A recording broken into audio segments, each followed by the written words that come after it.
బాబాయ్ హోటల్ అంటే బ్రహ్మానందం, ఫలహారాలే తింటే పరమానందం.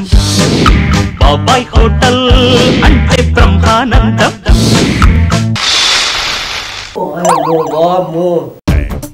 నేను లేని టైం చూసి హోటల్ రూపురేఖ మార్చేశారు. ఇంతకీ ఈవిడెవరు? నువ్వు నన్ను ఏమని పిలుస్తావు? బాబాయ్ అని పిలుస్తాను. ఆ అమ్మాయి నన్ను బాబాయ్ అని పిలుస్తావు. నేనేమని పిలవాలి? నువ్వు బాబాయ్ అని పిలవాలి. నిన్ను కదా ఆమెని అక్క అని పిలవాలరా, లేదా చెల్లయ్య అని పిలవాలరా, నీ సిస్టర్ రా.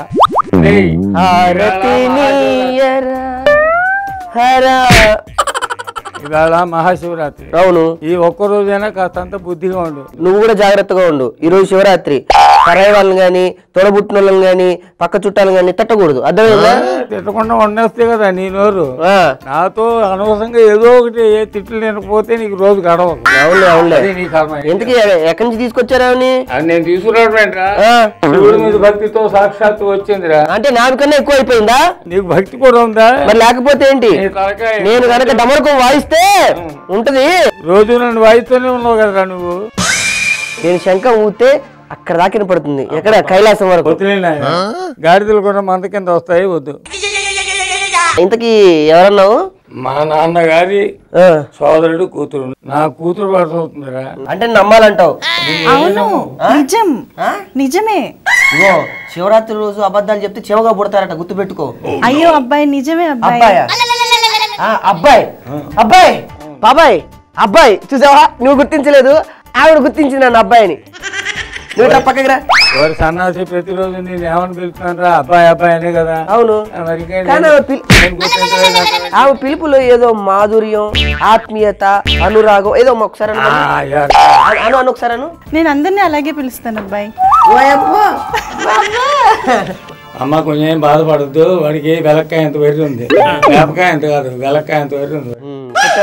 చెప్పు, ఇంకేమైనా చెప్పు. ఇంకా చెప్పు. కూర్చోండి, ఇద్దరు కూర్చోండి. ఇసుకర్ర తెచ్చి ఊపుతూ ఉంటాం. ఇద్దరు నీ చేతి మాట తిందనుకో, ఆ గాత్రం కాస్త పాడవుతుంది. నువ్వు నోరు మూసుకుంటే చాలా బెటర్. చాలా హ్యాపీ. శ్రద్ధగా శివారాధన చేసుకో.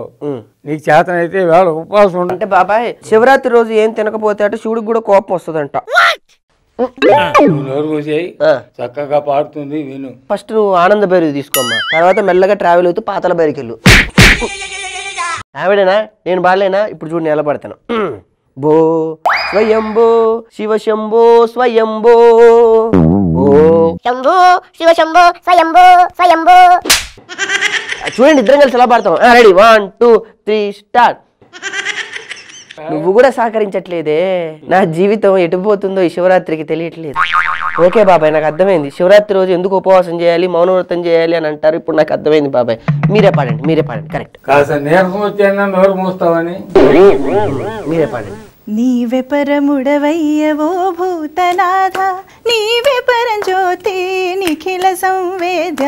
నీవే పరముడవయ్యవో భూతనాథ, నీవే పరంజ్యోతి నిఖిల సంవేద్య. నీవే పరముడవయ్య ఓ భూతనాథ. అదిరా చక్కగా అద్భుతంగా పాట అంటే అలా ఉండాలి. అవును. సాక్షాత్తు పరమశివుడు కూడా ఆనందించేలా ఉండాలి. అంతేగాని నీకు తలకాయ నొప్పి తెచ్చేలా ఉండకూడదు సన్నాసి. సారీ బాబాయ్, నన్ను క్షమించు బాబాయ్. వీలైతే మన్నించు, కానీ మనిషిని గుర్తించు బాబాయ్. క్షమించమన్నా మన్నించమన్నా అర్థం ఒకటే. అది ఇప్పుడు వద్దు అదండి. ఇప్పుడు నెక్స్ట్ ఏ సినిమాలో పాడుతున్నారు? నెక్స్ట్ పాడుతున్నా కానీ నేను మూవీ నేమ్స్ కనుక్కోను, రిలీజ్ కే చెప్తారు వాళ్ళు. అవును, మీ పని మీరు చేసుకుంటూ వెళ్తారు. అది నాకు సౌమ్య గారు నచ్చిన విషయం ఏంటంటే ఆమె పని ఆమె చేసుకుంటూ వెళ్తారు. నేను కూడా అంతే, నా పని నేను అలా చేసుకుంటూ వెళ్తూ ఉంటా.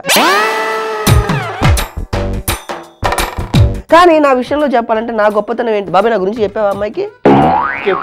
డబ్బా కొట్టుకో. డబ్బాలా ఉందా ఇది? ఏం లేదమ్మా, బాబాయ్ గారు ఉన్నారు కదా, బాబాయ్ గారికి బాగా దగ్గరైనటువంటి అబ్బాయి నేను. ఈ హోటల్ ఎప్పుడైనా కూల్చేసి చక్కగా దీనిలో 5 స్టార్ హోటల్ కట్టాలనేది నా ధ్యేయం. ఓకేనా? అప్పుడు ఈవెంట్ పెడతా, అప్పుడు నువ్వు వచ్చి నువ్వు పాడాలి. అర్థమైందా? బాబాయ్ ఎలా తట్టుకుంటున్నారు బాబాయ్ ఇంత ద్రోహాన్ని? నా కష్టాన్ని ఇప్పటికి అర్థం చేసుకున్నావు తల్లి. ఏం చెప్పంటావు? ప్రతిరోజు వీడు కూరలో కరివేపాకు వాడుకోవడం, తీసి అవతల పాడేయడం. వాడికి ఇప్పుడు వైద్యం చేయాలని ఒక రకమైన రోగం, రకరకాల పిచ్చితో బాధపడుతున్నాయి ఈ పిచ్చోడితో. వీళ్ళ బాబేమో అనవసరంగా నాకు అప్పగించాడు. వంట రాదు, చదువు రాదు, మతి స్థిమితమో లేదు. ఏం చేయమంటావు తల్లి? మీరే బాగు చేయగలరని మీ దగ్గర పంపించారు.